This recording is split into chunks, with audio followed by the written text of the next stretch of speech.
বন্ধুরা, good morning. কেমন আছো তোমরা সবাই? আশা করি সবাই খুব ভালো আছো। তোমাদের সবাইকে এস লাইফস্টাইলে অনেক অনেক স্বাগত। আমি চলে এসেছি আবার একটা নতুন ভিডিও নিয়ে। তো দেখো, আমার জিনিসপত্র সব দেখে তোমরা বুঝতেই পারছো যে আমি সোজা রান্নাঘরেই চলে এসেছি। আজকে রান্নাঘর থেকে ভিডিওটা শুরু করব। তো আজকে আমি একটা জিনিস বানাবো, সেটা হচ্ছে ফিশ ফ্রাই। ঠিক আছে, মানে কি বলতো, বাড়িতে মাছ নিয়ে এলে যখন বড় বড় পিসগুলো সব খেয়ে নেওয়া হয়, তারপরে এই যে মাথা, লেজ, তারপরে এই যে এরকম পেটি, এগুলো সব পড়ে থাকে, তখন আমি এগুলো দিয়ে একটা রেসিপি বানাই। তো এটাকে আমি ফিশ ফ্রাই বলি, তোমরা অন্য কিছু নাম দিতে পারো। তো দেখো, এটা করতে কি কি লাগবে। আমার এই মাছগুলো আমি ভেজে নিয়েছি। এখানে পেঁয়াজ কুচি, আর এটা হচ্ছে লঙ্কা কুচি, ওই যে আমি দেখিয়েছিলাম আমার গাছ, সেই গোল গোল লঙ্কা। প্রচণ্ড ঝাল লঙ্কাগুলো, তাই আমি খুব একটা বেশি নিয়ে নিই। আদা কুচি, আর এখানে হচ্ছে ধনে পাতা কুচি। আচ্ছা, দুটো দুটো না, তিনটে আলু সেদ্ধ, দুটো টমেটো কুচি, আর এখানে হচ্ছে ডাল। ঠিক আছে, ডাল সেদ্ধ করে আমি নিয়েছি।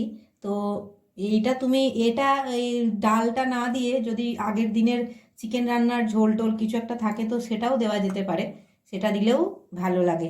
তো আমার কাছে সেটা নেই, তাই আমি এখানে ডাল ইউজ করছি। তো চলো, আমি কড়াই বসিয়ে দিয়েছি।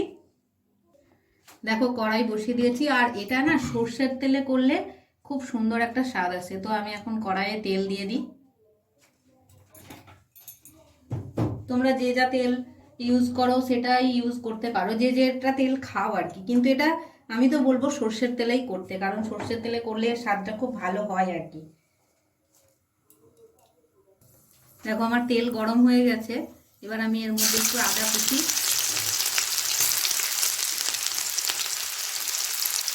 আর এই যে লঙ্কাটা, এটা আমি একটু ভেজে নেবো।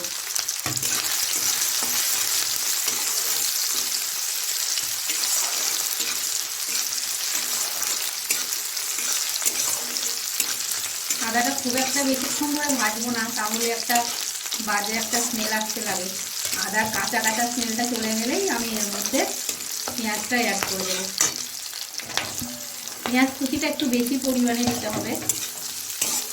এটা হচ্ছে শর্টকাট রান্না, ঠিক আছে? তো আমার আজকে মানে প্রচুর শর্টকাট করতে ইচ্ছা হয়েছে, সেই জন্যই আমি আজকে এই রান্নাটা বেছেছি। তোমাদের যেদিন একটু মানে ফাঁকি মারতে শর্টকাট করতে ইচ্ছা হবে, সেদিন তোমরা এই রান্নাটা ইউজ করতে পারো।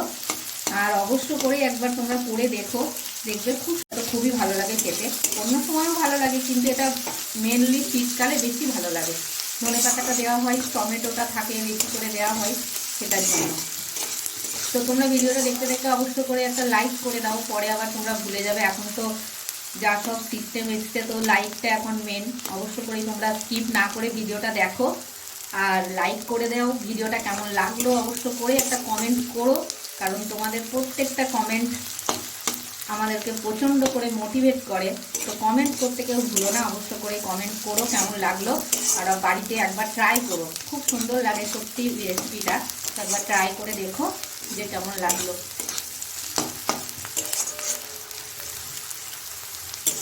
আর যারা আমার নতুন বন্ধু আজকে ভিডিওটা আমার দেখছো, তো অবশ্য করে চ্যানেলটা সাবস্ক্রাইব করে নিও, তাহলে আমার ভিডিও আবার পরের নেক্সট ভিডিওগুলো তোমরা অবশ্য করেই দেখতে পাবে। নোটিফিকেশান অলটাকে টিপে দিও, তাহলে সব ভিডিও নোটিফিকেশান তোমাদের ফোনে চলে আসবে। আর যারা আমার পুরনো বন্ধু, আমার ভিডিও দেখো, সুন্দর সুন্দর কমেন্ট করো, তাদের জন্য অনেক অনেক ভালোবাসা। থ্যাংক ইউ বলবো না, তাদের জন্য অনেক ভালোবাসা। তোমরা এইভাবেই আমার পাশে থেকো, তাহলেই আমি ঠিক আস্তে আস্তে আবার এগিয়ে যেতে পারবো। আমার পেঁয়াজগুলো একদম গোল্ডেন গোল্ডেন হয়ে গেছে। তো আমি এবার এর মধ্যে আলুগুলো দিয়ে দেবো।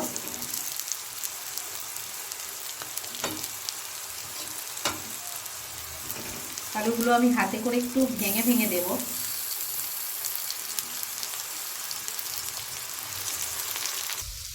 দেখো, আমি এবার একটু এর মধ্যে হলুদ দিয়ে দেবো, আর দিয়ে দেবো একটু সামান্য নুন। মাছের মধ্যে নুন দেওয়া আছে, তো এখানে একটু নুন দেবো। যেহেতু টমেটো পড়বে, তো নুনটা একটু দিতে হবে, না হলে ঠিক নুনটা আসবে না স্বাদটা। এবার আমি আলুটাকে ভালো করে ভেজে নেব। যেহেতু আলুটা সেদ্ধ, একটু ভালো করে না ভেজে নিলে ভালো লাগবে না।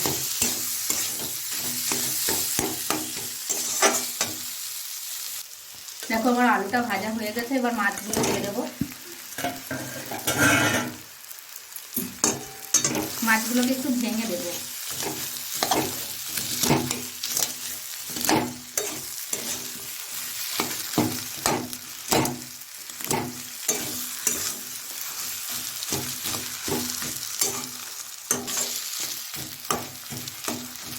দেখো আমি এবার টমেটোগুলো অ্যাড করে দেবো।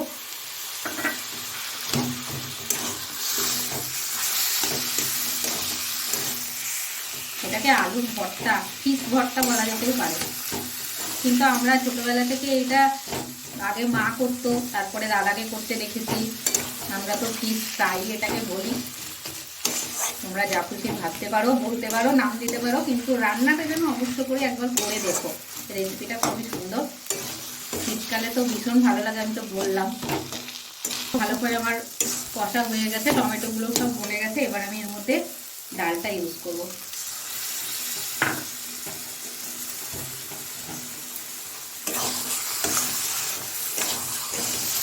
এটা একদম বেশিক্ষণ লাগে না, আর এটা একদম ঢাকা দিয়ে এরকম করে কিছু করার মতো দরকার নেই, কারণ সব কিছু এখানে সেদ্ধ করা আছে। ডালটা দিয়ে একটু কষে আমি ধনে পাতাটা এতে ইউজ করব।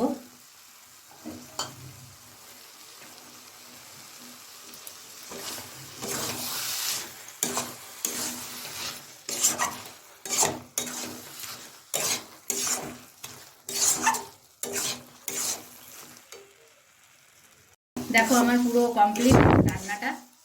2 মিনিট থেকে গ্যাস বন্ধ করে একটু ঢাকা দেবো, তাহলে ধনে পাতার যে একটা স্মেল আছে সেটা এই ফ্রাইটার ভেতর চলে যাবে। ঠিক আছে, তো দেখো বন্ধুরা আমার ফিশ ফ্রাই রেডি। একদম বের করে নিয়েছি আমি প্লেটে তোমাদেরকে দেখানোর জন্য। তো চলো এবার খেয়ে নিই। তোমাদের সাথে ভিডিওটা শেয়ার করলাম, কেমন লাগলো অবশ্য করেই তোমরা জানিও। আর বাড়িতে ট্রাই করো, শীতের সময় খেতে খুব সুন্দর একটা ছোট শর্টকাটের রেসিপি। এবার আমি ভিডিওটা শেষ করি এখানেই। চলো ভালো থেকো, সুস্থ থেকো, সবাই খুব সাবধানে থেকো আর সুস্থ থেকো। আমি আবার চলে আসবো নতুন একটা ভিডিও নিয়ে। Tata, by.